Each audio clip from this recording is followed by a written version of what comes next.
My name is Elena Hartwell. I'm 29 years old, and 3 months ago, I stood in a lawyer's office while my parents demanded I hand over the inheritance my grandmother left me, the one asset they'd completely overlooked when they divided up her entire estate and gave 95% of it to my brother.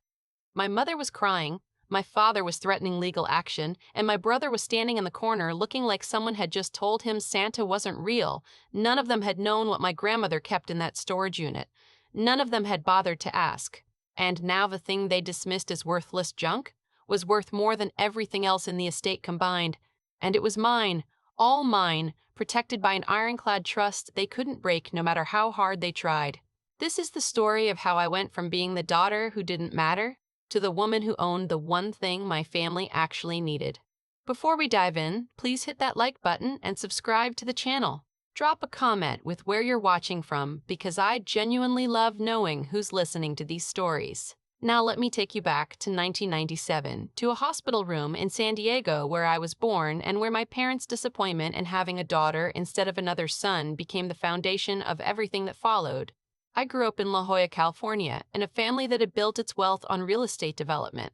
My grandfather, James Hartwell, had started buying oceanfront property in the 1960s when it was still affordable, developing luxury homes and small resort properties that catered to wealthy buyers looking for California coastal living. By the time I was born, the Hartwell Development Company owned 17 properties along the Southern California coast, ranging from single-family beach houses to small boutique hotels, generating somewhere around $8 million annually in rental income and property appreciation. My father, Michael Hartwell, ran the company with his brother, but it was always understood that the real power lay with my grandmother, Rose Hartwell, who'd built the business alongside my grandfather before he died in 1995. Rose was formidable, sharp-minded, and business-savvy, the kind of woman who could negotiate million-dollar deals while making you feel like you were getting exactly what you wanted. She kept controlling interest in the company even after my grandfather died, and she made it clear to everyone that her decisions about succession would be final. I was the second child, born 2 years after my brother Christopher. My parents had wanted another boy, someone who could eventually partner with Chris in running the family business, someone who would carry on the Hartwell name and the Hartwell legacy. Instead, they got me, a daughter, a girl, someone who in my father's worldview was destined to marry into another family and therefore wasn't worth the same investment as a son who would keep the Hartwell empire growing. From my earliest memories, the difference in how my parents treated Chris versus how they treated me was stark and obvious. Chris got taken to construction sites and taught about property values and zoning laws and architectural design. I got sent to the beach with a nanny while the men did business. Chris got enrolled in business camps and real estate seminars and networking events with my father's colleagues. I got piano lessons and ballet classes and etiquette training, the kind of education designed to make me a pleasant addition to family dinners, but not a serious contributor to family business. My grandmother Rose saw this dynamic and it infuriated her, but she was from a generation that believed in working within systems rather than overthrowing them, and so she did something quietly revolutionary. She started taking me with her on her own time, teaching me things my parents never bothered to show me, giving me an education in business and real estate and finance that had nothing to do with what was happening in my official schooling. Starting when I was 8 years old, I spent every Saturday with Grandma Rose. We'd drive around San Diego looking at properties, and she'd quiz me on what made a good investment versus a bad one. She taught me to read financial statements, to understand market trends, to recognize when someone was trying to manipulate numbers to make a bad deal look good. She taught me about zoning regulations and environmental restrictions and the thousand small details that could make or break a development project. She treated me like I was capable of understanding complex concepts because she believed I was, and under her teaching, I discovered I had a natural aptitude for the analytical side of real estate that my father had never bothered to cultivate because he'd written me off as irrelevant. But Grandma Rose had another passion beyond real estate, something she pursued her entire life but had kept mostly private because the men in the family thought it was a frivolous hobby. She was a designer, specifically a furniture and interior designer who created custom pieces for the properties my grandfather developed. Starting in the 1960s, she'd been designing furniture that was ahead of its time, mid-century modern pieces with clean lines and innovative materials, objects that were functional and beautiful and completely unique. Every property my grandparents developed had been furnished partially with Rose's designs, and over the years, those pieces had become signatures of Hartwell properties, the kind of distinctive touches that made wealthy clients willing to pay premium prices. Rose had tried multiple times to convince my grandfather and later my father to commercialize her designs, to create a furniture line that could be sold separately from the properties. But the men in the family had always dismissed the idea. They were real estate developers, not furniture manufacturers, and they saw Rose's design work as decorating rather than business. They never understood that what she was creating had inherent value beyond its use in staging properties. They never recognized that her designs were original works of art that could be copyrighted and licensed and turned into a revenue stream independent of the real estate holdings. But Rose understood, and starting in the late 1970s, she began documenting everything she created. Every sketch, every prototype, every finished piece got photographed and cataloged and stored carefully in a climate-controlled storage unit she rented under her own name, paid for from her personal accounts, completely separate from the family business. Over 40 years, she accumulated hundreds of original designs, thousands of sketches and technical drawings, and dozens of finished prototype pieces that had never been manufactured commercially. She told me about this storage unit when I was 16, swore me to secrecy, and explained that someday this collection would be mine because I was the only person in the family who understood what it represented. My teenage years were a masterclass in being overlooked while watching my brother be celebrated for accomplishments far less significant than my own. Chris was a mediocre student who barely graduated high school with a 2.8 GPA. But when he got into San Diego State University, my parents threw him a party and bought him a new car. I graduated third in my class with a 4.3 GPA and multiple AP credits, got accepted to UC Berkeley with honors, and my parents' response was to remind me that education was fine for women, but I shouldn't let it interfere with finding a good husband. Chris majored in business with a focus on real estate, which meant my father was constantly talking about how Chris was following in the family footsteps, preparing to take over the company someday. I majored in economics and design, double majoring because I was interested in both and because Grandma Rose had taught me that understanding the business side and the creative side would make me more versatile than someone who only knew one or the other. My parents never asked about my classes, never showed up for any of my presentations or exhibitions, never expressed any interest in what I was learning or what I planned to do with my education. The summer after my sophomore year at Berkeley, I interned at an architectural design firm in San Francisco, working on furniture design for commercial spaces. I loved it. Loved the combination of creativity and practical problem solving. Loved seeing how good design could transform spaces and improve how people interacted with their environments. I came home excited to tell my family about the work I was doing, and my father's response was to ask when I was going to stop playing around with hobbies and focus on finding a career that would actually support me until I got married. I tried to explain that furniture design was a career, that commercial designers made excellent livings creating pieces for hotels and offices and restaurants, that this wasn't a hobby, but a legitimate profession I was good at. My father laughed and said that was nice, but real money came from owning property, not decorating it, and maybe I should consider getting my real estate license and working for the family company if I wanted to actually contribute something useful. The implication was clear. My interests didn't matter, my skills didn't matter, my potential didn't matter, because I wasn't Chris, and therefore I wasn't really part of the family business future. Chris graduated from San Diego State with a 2.9 GPA and immediately got hired as a junior project manager at Hartwell Development Company, with a starting salary of $80,000 plus bonuses. I graduated from Berkeley with honors and a double major, and when I asked my father if there might be a position for me at the company, he said they didn't really have openings for someone with my skill set. Maybe I should look into teaching or working for an interior design firm, something more suited to my interests.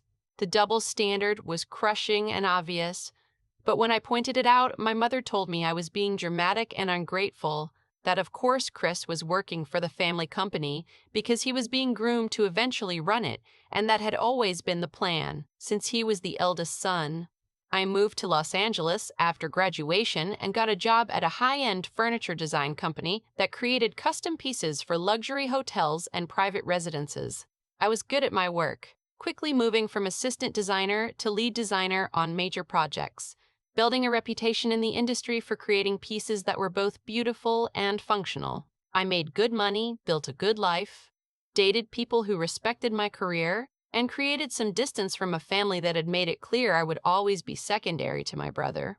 I saw Grandma Rose regularly during these years, driving down to San Diego every few weeks to have lunch with her and hear about what was happening with the family business. She was in her 70s by then, but still sharp as ever, still maintaining her controlling interest in Hartwell Development Company, still overseeing major decisions even as my father and uncle handled day-to-day operations. She told me about Chris's mistakes, about projects he'd mismanaged and deals he'd fumbled, about the way my father covered for him and made excuses while pretending Chris was a brilliant businessman in training. She told me she was disappointed in how my parents had treated me, that she tried to intervene but they'd dismissed her concerns the same way they'd dismissed her design work as something well-meaning but ultimately irrelevant.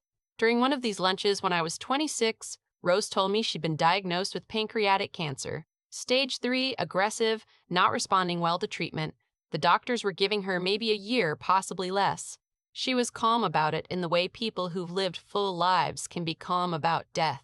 But she was worried about what would happen to her design archive after she was gone. She'd updated her will to leave the storage unit and everything in it to me, protected by a trust that specified I was the sole beneficiary and my parents couldn't contest it or force me to share it. But she was worried my family wouldn't understand the value of what she was leaving me, that they'd pressure me to sell it or give it away, that I'd cave under their demands the way I'd caved my whole life trying to earn their approval. I promised her I wouldn't. I promised I would protect her legacy and mine, that I would do something meaningful with the designs she'd spent 40 years creating, that I wouldn't let the family dismiss her work as worthless decorating the way they dismissed everything else she'd tried to contribute beyond her role as real estate matriarch. She held my hand across the table at that restaurant and said she was proud of me, that I was the only person in the family who'd inherited her creative vision and business sense, that she trusted me to understand what she was giving me and why it mattered. Rose died 8 months later, in February of this year. The funeral was large and formal, filled with business associates and society people and extended family members who hadn't spoken to her in years but showed up because that's what you do when a wealthy matriarch dies. My father gave a eulogy about how Rose had been the foundation of Hartwell Development Company, how she'd supported my grandfather's vision and helped build the family fortune, how she'd been a devoted wife and mother and grandmother. He didn't mention her design work, didn't mention the hundreds of pieces she'd created, didn't mention that half the reason Hartwell properties commanded premium prices was because of the distinctive furniture and interiors she'd designed specifically for them. The will reading was scheduled for 2 weeks after the funeral, held at the offices of Rose's personal attorney, a woman named Margaret Chen, who'd been handling Rose's private legal matters for 30 years. My parents attended, my uncle and his wife attended, Chris attended, and I attended, all of us sitting around a conference table while Margaret explained how Rose had chosen to distribute her estate, the real estate holdings. Her shares in Hartwell Development Company, which represented 40% ownership of the entire business, were being divided between my father and my uncle, giving them each additional 20% and making them equal majority partners with 60% ownership between them. My parents looked satisfied, my uncle looked satisfied. This was what they'd expected and wanted. The investment accounts, approximately $4 million in stocks and bonds and cash, were being distributed, with $3 million going to my parents, $1 million going to my uncle's family.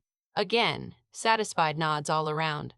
This matched their expectations about how Rose would divide liquid assets.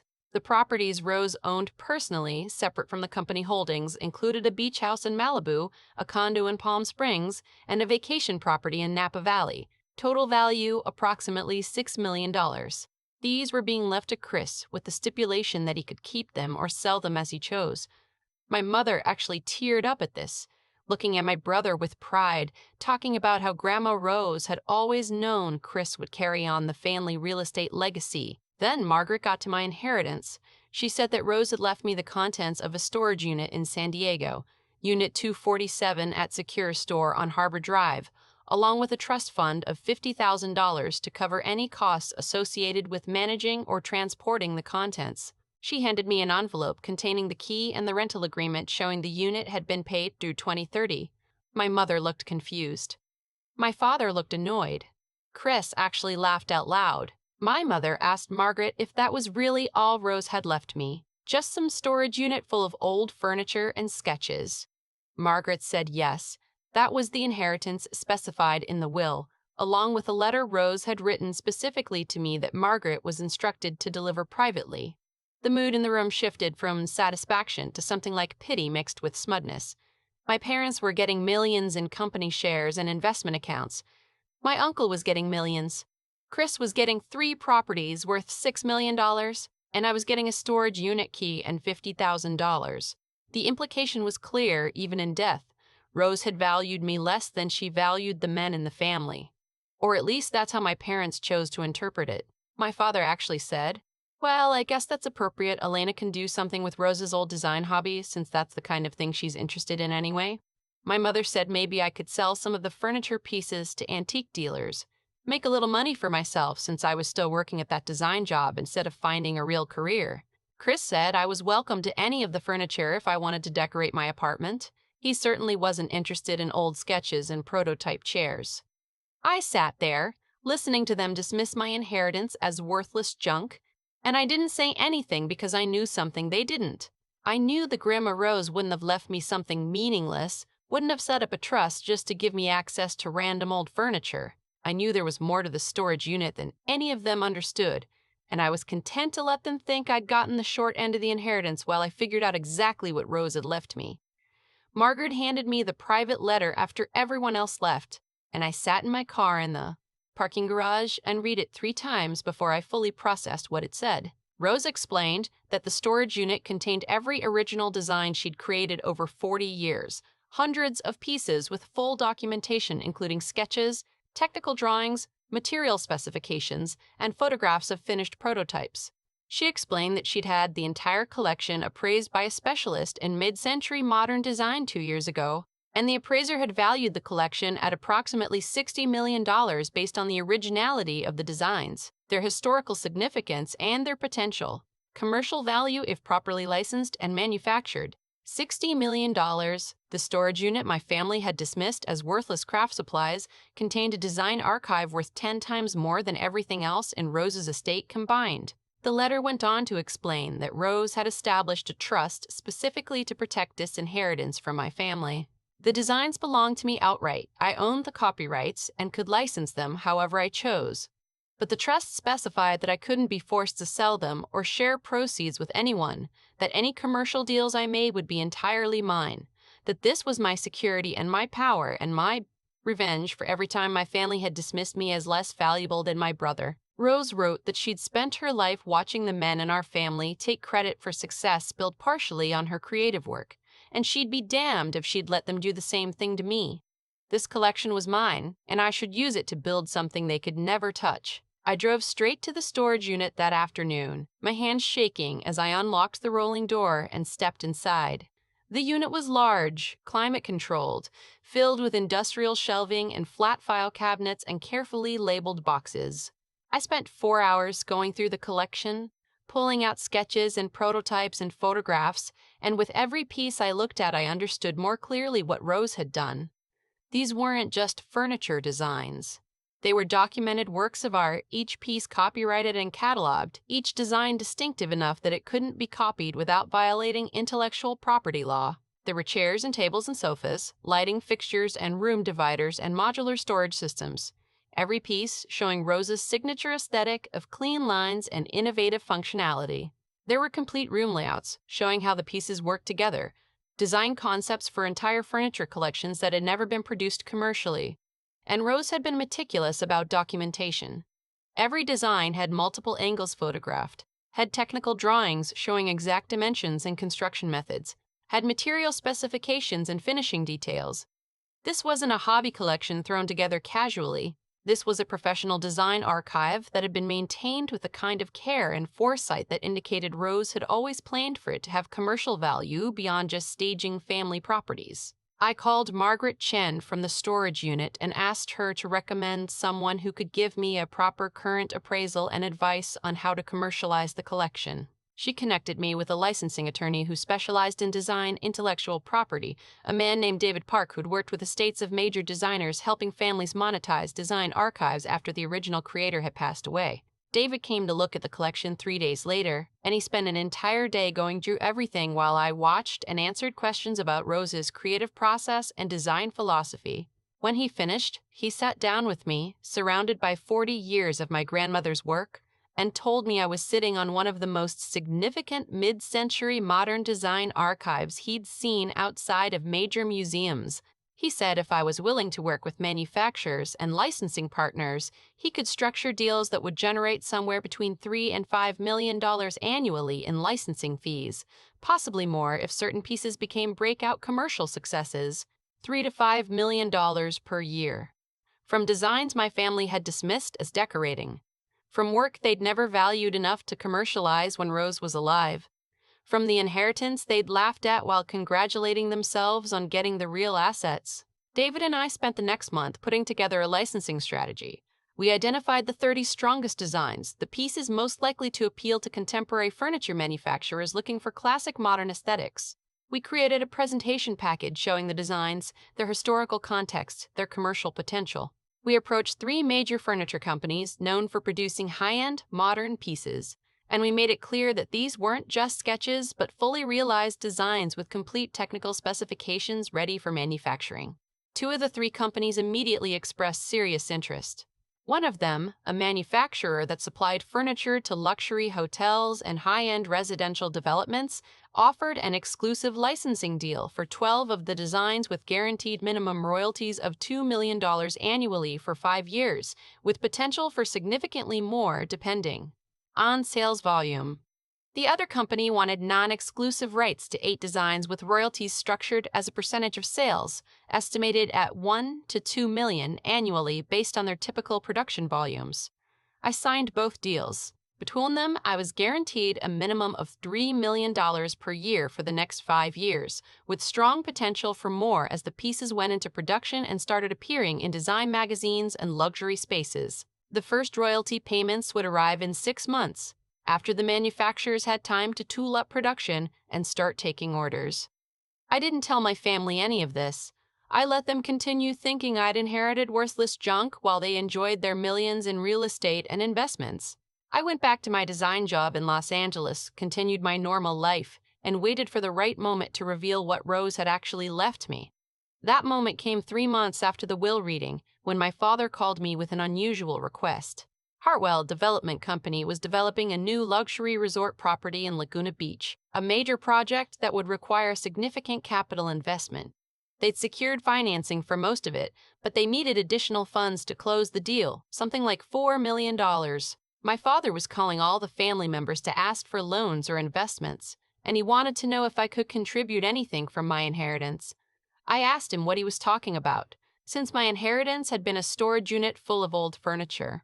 He got annoyed and said, "Don't be difficult, Elena. You got $50,000 in cash from the trust. Surely you could contribute some of that to help the family business?" I said I'd think about it and let him know. 2 days later, my mother called with a different angle. She said Chris was struggling financially, that he'd made some bad personal investments and was having trouble making mortgage payments on the Malibu beach house Rose had left him. She wondered if maybe I could give him a loan since I was doing well at my design job. Maybe $20,000 or $30,000 just to help him through this rough patch. Family helps family, she said. And Chris had always been there for me even though we weren't as close as they'd hoped we'd be. Chris had never been there for me once in our entire lives. But I said I'd consider it and hung up. Then a week later, I got a call from my father's secretary asking if I could attend a family meeting at the Hartwell Development Company offices to discuss the Laguna Beach project and potential family investment opportunities. The meeting was scheduled for the following Monday at 10 a.m., attendance strongly encouraged for all family members. I showed up to that meeting with David Park, my licensing attorney, and a folder full of documents my family wasn't expecting. The conference room held my father, my uncle, my mother, Chris, and the company's CFO who'd been brought in to present the financial details of the Laguna Beach project. They all looked surprised when I walked in with David, and my father asked who he was and why I'd brought a lawyer to a family meeting. I said David was my intellectual property attorney, and he was there because we had something to discuss that was relevant to the family business. The CFO went through his presentation about the Laguna Beach project, showing projected costs and expected returns. explaining that they needed $4 million in additional capital and were hoping family members could provide it through loans to the company at favorable interest rates. When he finished, my father looked at me and said, "So, Elena, are you in a position to contribute anything to help with this opportunity?" I said I wasn't interested in loaning money to the company, but I did have a business proposition that might be relevant. I opened my folder and pulled out photographs of 12 furniture designs. Rose's strongest pieces, the ones I'd licensed to the two manufacturers. I slid them across the conference table and said these are original designs created by Grandma Rose over the past 40 years, and I've recently signed licensing deals for them with two major furniture manufacturers. My father picked up the photos looking confused, and my mother said, "That's lovely, dear. But what does this have to do with the Laguna Beach project?" I said the designs are being manufactured starting next month and will be available for commercial purchase by early next year, and I thought Hartwell Development Company might be interested in using them for the new resort properties since Rose created them specifically with Hartwell properties in mind. Chris said he didn't understand. Why would we buy furniture from you when we could just hire our own designer or use the standard suppliers we always use? I said because these pieces are going to be expensive and exclusive. They're being positioned as luxury heritage designs with a significant premium over standard contract furniture, and having them in your property would actually be a selling point if marketed correctly. My uncle said, "Okay, but how much are we talking about here? What kind of pricing?" David spoke up and said based on the manufacturer's retail pricing strategies, a complete furniture package for a boutique resort property would run approximately $800,000 to $1 million, depending on the number of units needed. The room went silent. My father stared at me and said, "You're telling me you want us to pay you $1 million for furniture?" I said no. I'm telling you that if you want to furnish your new resort with exclusive heritage designs created by Rose Hartwell, the woman you all claim to respect and honor, you'll need to purchase them through normal commercial channels like anyone else. And yes, they're expensive because they're valuable. My mother found her voice and said this is ridiculous. Those designs were just Rose's hobby. She made that furniture for family properties. You can't charge the family for something Rose would have given freely. I said Rose spent 40 years creating these designs, and you all dismissed them as worthless decorating. And now that I've monetized them suddenly, you think you're entitled to access them for free because we're family? That's not how business works.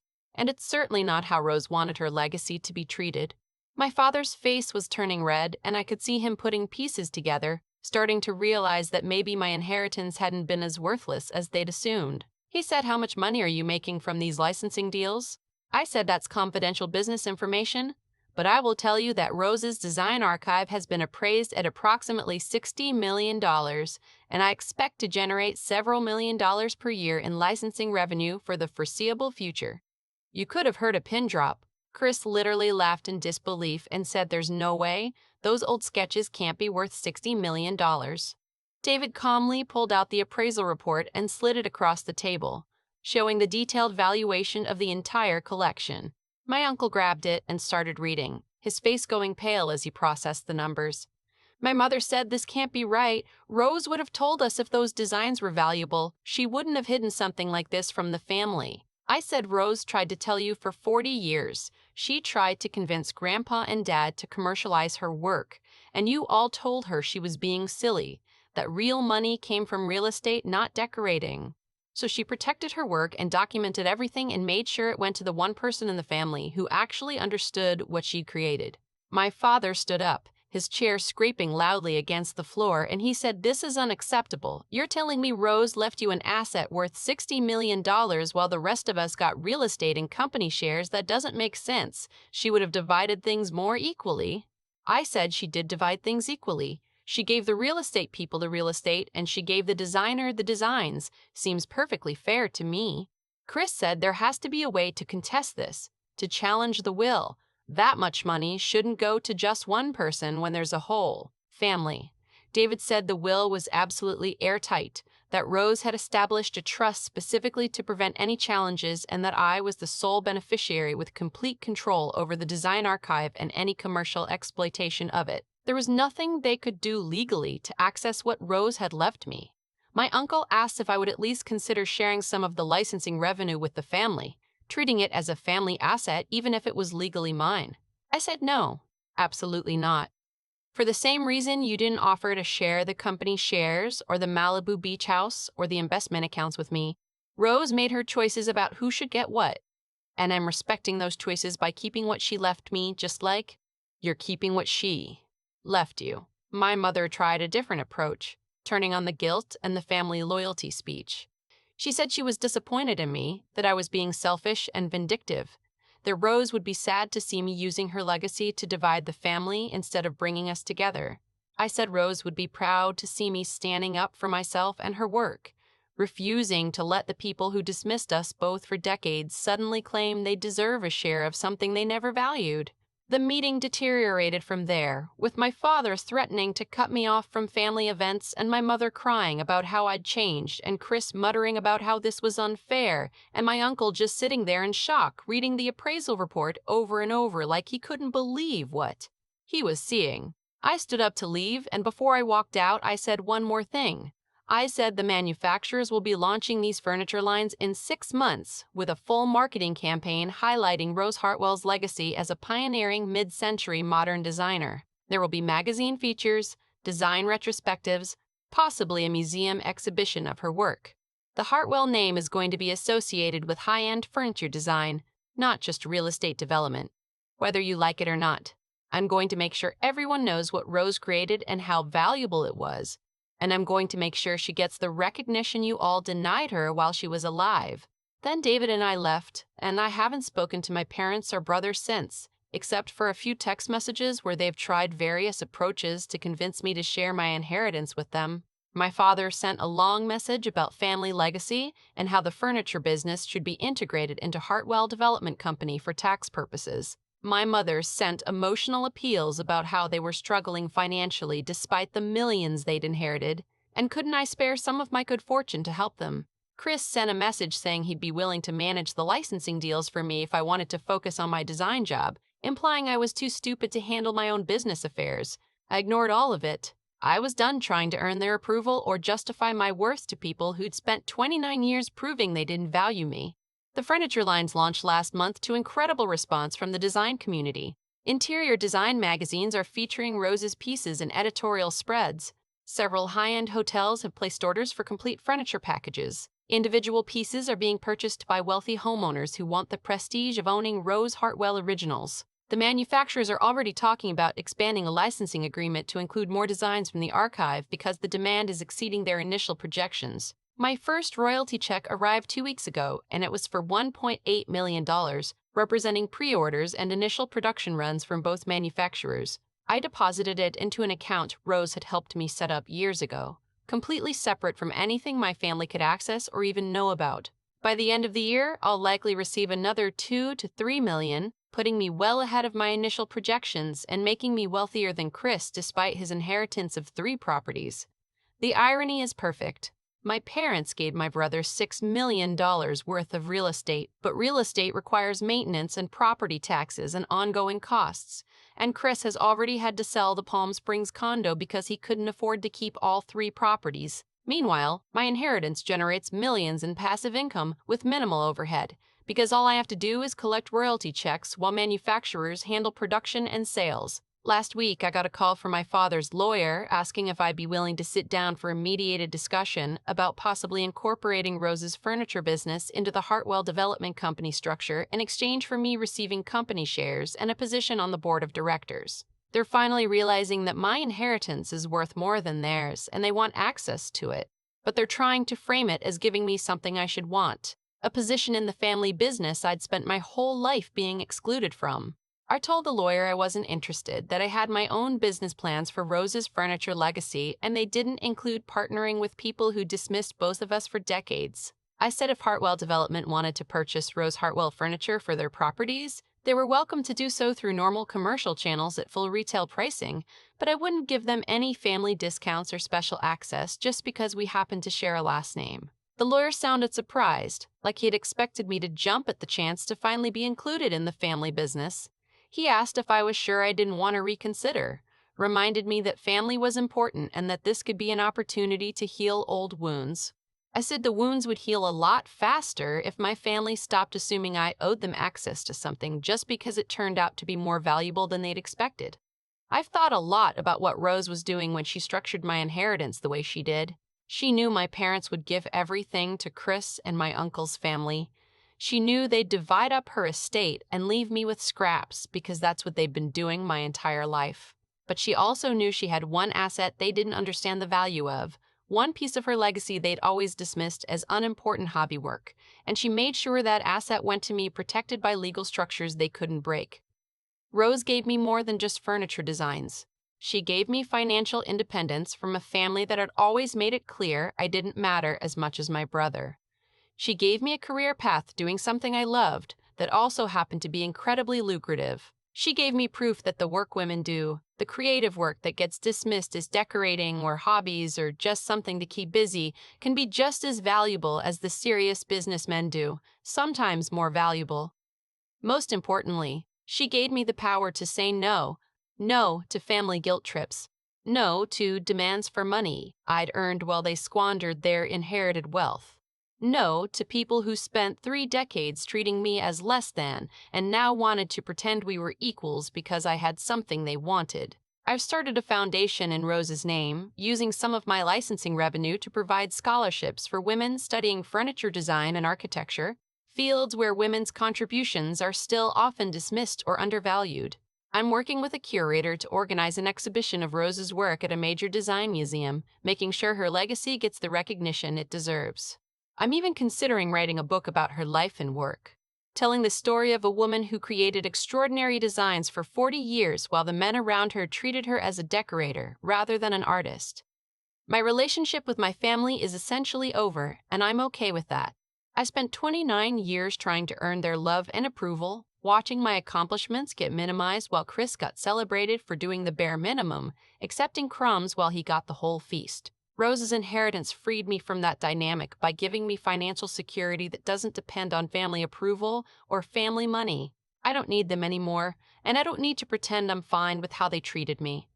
Emma and I talk occasionally. My cousin on my uncle's side, he was also overlooked because she wasn't a son. She's dealing with her own realization that her father gave his portion of Rose's estate to her brothers while she got minimal inheritance.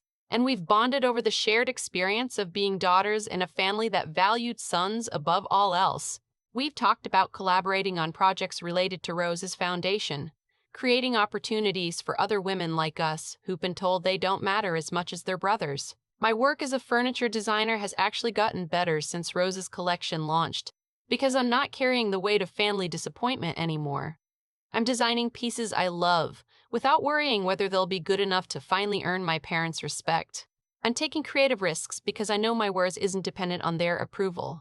I'm building a career and a legacy separate from the Hartwell Development Company, proving that success doesn't have to look like what my father defined it as. 3 weeks ago, Chris called me drunk at midnight. He said the Malibu beach house was in foreclosure because he'd taken out a mortgage against it to fund some cryptocurrency investment that had gone bad, and he needed $200,000 immediately to save the property Rose had left him. He said I was family and I had the money and surely I wouldn't let him lose Grandma's house out of spite. I said I absolutely would let him lose it because his financial irresponsibility wasn't my problem to solve. And also the house hadn't been Grandma's, it had been his since she gave it to him specifically, so if he'd managed to lose a paid-off beachfront property in less than 6 months that said a lot about his business judgment that had nothing to do with me, he called me a selfish bitch and hung up. The next day, my mother sent a text saying I should be ashamed of myself for refusing to help my brother when he needed me, that Rose would be disappointed in the person I'd become. I didn't respond because there was nothing to say to someone who genuinely believed I should give Chris money to fix problems he'd created while she'd spent my entire life telling me Chris deserved more than me because he was the son. The house went into foreclosure 3 weeks later. Chris sold it at a loss to pay off his debts. He's now renting an apartment in San Diego and working for Hartwell Development Company at a salary that doesn't cover his lifestyle expenses, learning the hard way that inheriting wealth doesn't mean you know how to manage it. Meanwhile, I'm living in a beautiful loft in downtown Los Angeles wearing custom furniture I designed myself, collecting royalty checks that keep getting bigger as Rose's furniture lines continue to expand into new markets. I'm financially independent, creatively fulfilled, and completely free from the family dynamics that tried to convince me I didn't matter. My parents let my brother take everything, and I mean everything. Every advantage, every opportunity, every dentage, every opportunity, every dollar they could direct his way. They gave him real estate and investments and positions in the family company, set him up to succeed in every way they could imagine. And they gave me a storage unit key because they thought Rose's design work was worthless. But Rose knew better. She knew the one thing they couldn't touch was creativity documented and protected by law. She knew intellectual property couldn't be managed into the ground the way Chris had mismanaged his inherited properties. She knew that giving me something they didn't value was the same as giving me freedom from them. I'm not the daughter they wanted. I never will be, but I'm the granddaughter Rose needed. Someone who understood what she'd created and why it mattered. Someone who would protect her legacy and build on it instead of dismissing it. And in the end, that matters more than anything my parents ever thought about me. If you've been the overlooked child, the one who watched your siblings get everything while you got nothing, the one whose accomplishments were minimized while someone else's mediocrity was celebrated, I want you to know something. Sometimes a thing they dismiss as worthless is actually the most valuable thing in the room. Sometimes being underestimated is an advantage because they never see you coming. Sometimes the best revenge is just building something they can never touch and watching them realize too late what they gave away. My parents let my brother take everything they thought mattered, and Grandma left me the one thing they couldn't touch. The thing they'd always dismissed as unimportant, the thing that turned out to be worth more than all their real estate combined. I'm Elena Hartwell. I'm a furniture designer, the executor of Rose Hartwell's design legacy, and the granddaughter who finally got the last laugh. This is my story, and it's the only inheritance I needed. Thank you for listening. If this resonated with you, drop a comment about your experience with family favoritism. Share this with someone who needs to hear they're worth more than their family thinks. And subscribe because these stories matter and your story matters. I'll see you in the next one.